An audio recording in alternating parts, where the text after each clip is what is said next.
So here we go with another question from class. What I do at the beginning of all of my CSM classes these days is I ask my students, what are your big burning questions that you want answered in this class?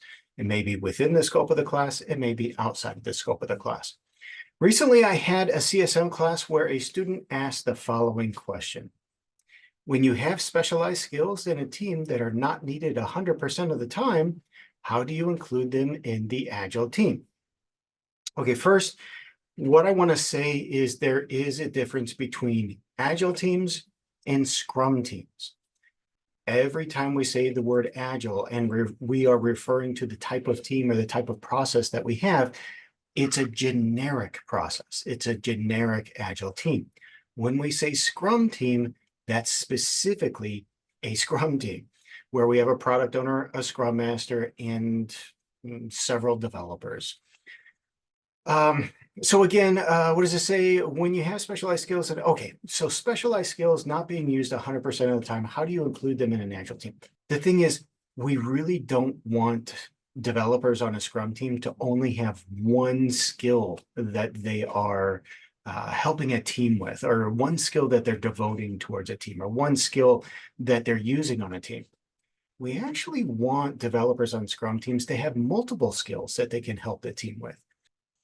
So what we might be talking about is someone on the team who is a developer and has a very big focus on database. Well, maybe we want them to focus a little bit on learning front-end type stuff or look and feel, user interface type stuff. That would give them enough exposure to what we're doing here as a software engineering team so that their skills would be used 100% of the time. Maybe not their database skills that they have a depth of experience and interest in, but also that secondary skill that they have at least a little bit of broad knowledge about. How do we do this on a Scrum team? Well, we take someone with only one skill or a very deep skill that they use all the time, and now on a Scrum team, they may not use it all the time.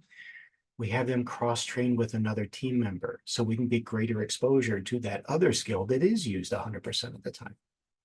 And this doesn't have to just be developers. This could be the product owner and the Scrum Master also taking on more skills or learning more skills.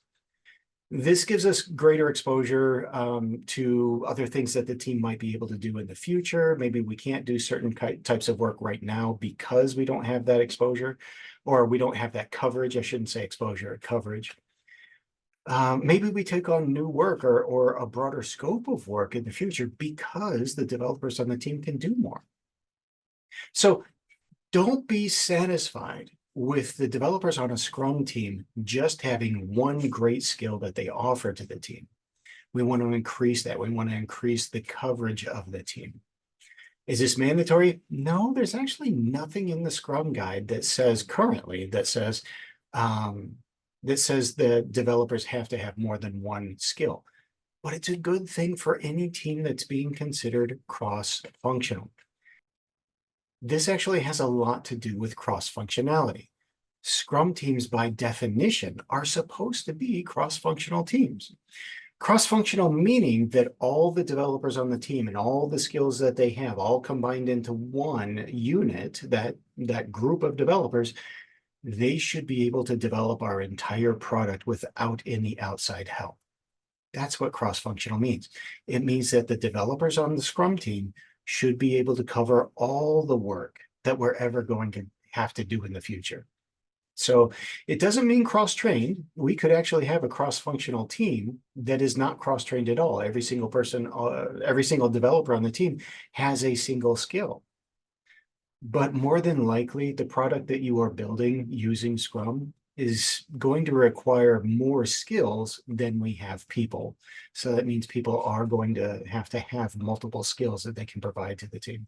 So think about that going forward. Again, the question was, when you have specialized skills in a team that are not needed 100% of the time, how do you include them in the Agile team?